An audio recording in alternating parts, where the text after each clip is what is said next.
tadi.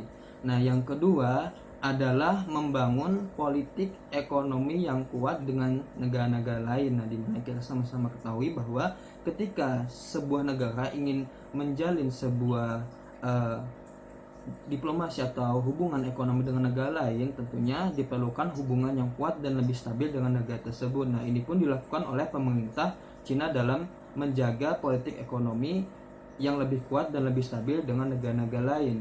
Nah, di sini saya akan membahas salah satunya, yaitu diplomasi ekonomi Cina di negara-negara Teluk, yang mana kita ketahui bersama bahwa negara-negara Teluk ini merupakan negara yang kaya akan sumber daya, terutama sumber daya minyak bumi dan juga gas. Nah, contohnya adalah Qatar, Kuwait, itu merupakan negara-negara yang memang kaya ke sumber daya minyak dan gas gitu kan, dan juga Saudi salah satunya.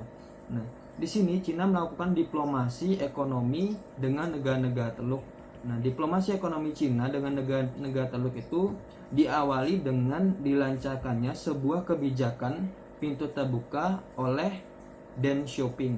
Nah, Cina tidak lagi menutup diri dari kerjasama ekonomi dengan negara-negara lain, dan Cina pun membuka pintu bagi investasi asing dalam hubungan internasional. Nah, di mana sama-sama ketahui bahwa sebelumnya Cina itu menerapkan sebuah sistem ekonomi, sebuah kebijakan ekonomi tertutup, yang mana perdagangan hubungan internasional, terutama ekonomi, itu sangat bersifat tertutup dengan negara-negara lain. Nah, tetapi di masa Deng Xiaoping itu sudah ada kebijakan pintu terbuka terhadap ekonomi, di mana Cina membuka pintu bagi investasi asing untuk berinvestasi di dalam negaranya. Nah, selain itu, Cina juga menanggalkan kebijakan perjuangan kekuasaan internasional dan menggantikannya dengan politik luar negeri yang lebih pragmatis.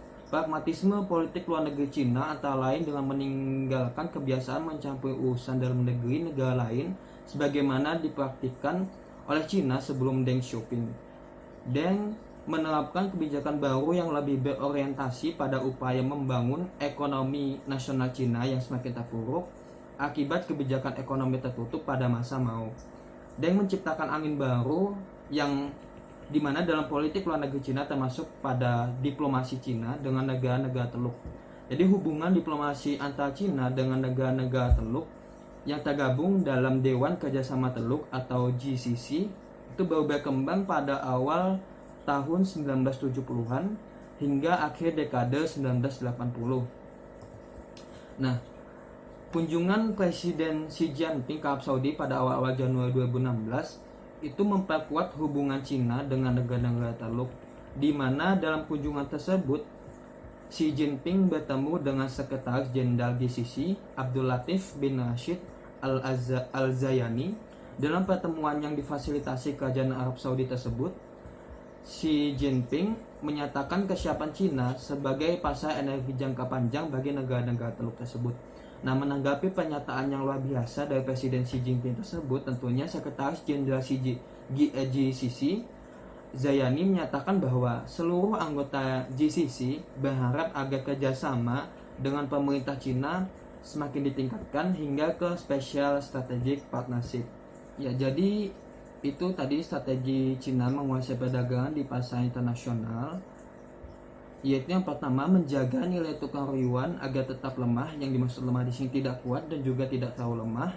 Dan yang kedua adalah membangun hubungan politik ekonomi yang lebih kuat dan lebih stabil dengan negara-negara lain. Contohnya di sini tadi adalah diplomasi ekonomi yang dilakukan oleh negara Cina kepada negara-negara Teluk. Demikian yang bisa saya jelaskan. Selanjutnya akan dilanjutkan oleh teman saya, Rinur Ridoni.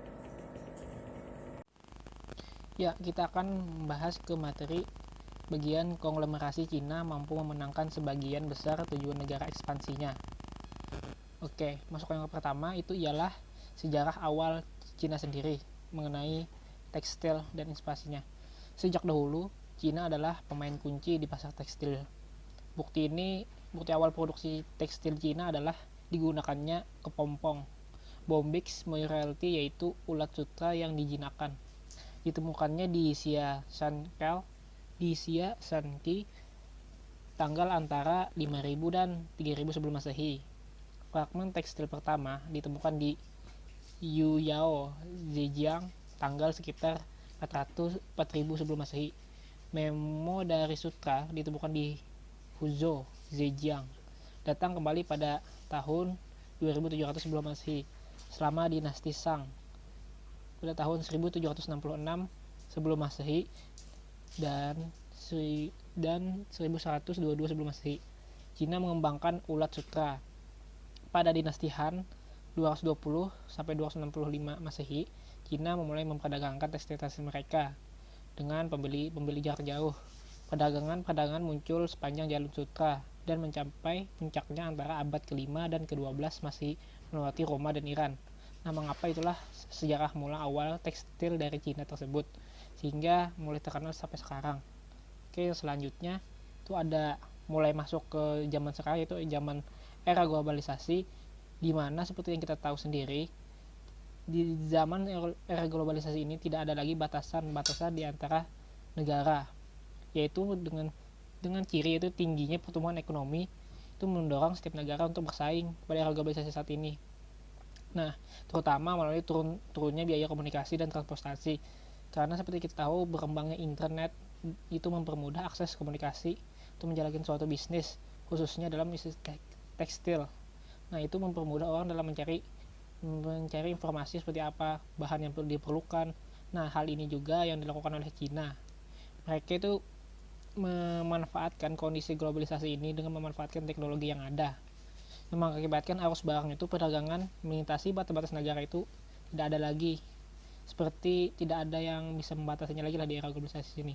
Nah, kecenderungan inilah yang membuka semua negara, tidak hanya Cina dan negara-negara lain, itu membuka semua peluang bisnisnya, khususnya di bagian tekstil. Selanjutnya, nah ini pertama itu motif-motif Cina sendiri. Nah, motif Cina itu yang pertama itu ada motif mencari pasar. Mereka itu berusaha melakukan investasi ke luar negeri, awalnya didorong oleh keinginan untuk memperoleh tambahan pendapatan dengan memasok barang produksinya ke pasar yang baru. Yang kedua itu ada motif mencari bahan baku. Motif ini menjadi dominan yang kedua. Kategori bahan baku antara lain adalah minyak, barang-barang tambang maupun hasil hutan. Nah, yang ketiga itu ada motif mencari efisiensi produk. Hal ini dilakukan pada negara yang memiliki faktor produksi yang lebih murah relatif pada negara lain. Keempat, ada motif mencari teknologi dan keahlian manajemen dengan beroperasi di luar negeri seperti perusahaan Jerman, Belanda, dan Jepang. Nah, yang terakhir itu ada motif mencari keamanan politis. Nah, dari kelima motif inilah yang melandasi ekspansi Cina ke luar negeri, yang membuat mereka semakin semangat untuk menggemparkan bisnis-bisnis mereka. Oke, yang selanjutnya itu dimulainya ekspansi Cina. Nah, Cina melakukan ekspansinya melalui suatu rangkaian investasi, yaitu Outward Direct Investment atau ODI, yang merupakan salah satu tujuan negara bekerja sama dengan negara lain dalam bentuk mengembangkan suatu produk dengan menyediakan modal kerja pada negara yang bersangkutan. Nah, ini dilakukan Cina untuk mengefektivitaskan era globalisasi yang sudah dimulai. Salah satu negara yang bekerja sama dengan Cina itu ialah Spanyol. Nah, menurut Nicholas dan Thomson pada tahun 2006, Spanyol adalah penerima terbesar ketiga saham ODI Cina antara semua negara Uni Eropa. Nah, hal inilah yang menyebabkan Cina tertarik untuk berinvestasi melakukan penanaman industri tekstil mereka di sana. Nah, Spanyol tujuan terbuka untuk langsung luar negeri Cina yaitu ODI di Uni Eropa, tapi dibandingkan dengan Cina secara keseluruhan investasi di seluruh dunia harus masuk tidak signifikan. Oke, selanjutnya, nah, hubungan Cina dan Spanyol. Seperti yang diketahui, hubungan antara Cina dan Spanyol ini bermula sejak tahun 2003, yang dimana sampai sekarang ini kerjasama tekstil mereka itu menghasilkan berbagai macam produk. Nah, ini ada contoh 5 produknya. Pertama itu ada plastik, suku cadang otomotif, besi-besi, baja, dan juga kertas. Dari semua investasi dan peluasan ekspansi Cina ke salah satu contohnya ialah Spanyol ini adalah itu bertujuan dan tidak bukan ialah untuk memperluas pangsa pasar dari Cina itu sendiri. Yap, demikian penjelasan materinya. Assalamualaikum warahmatullahi wabarakatuh.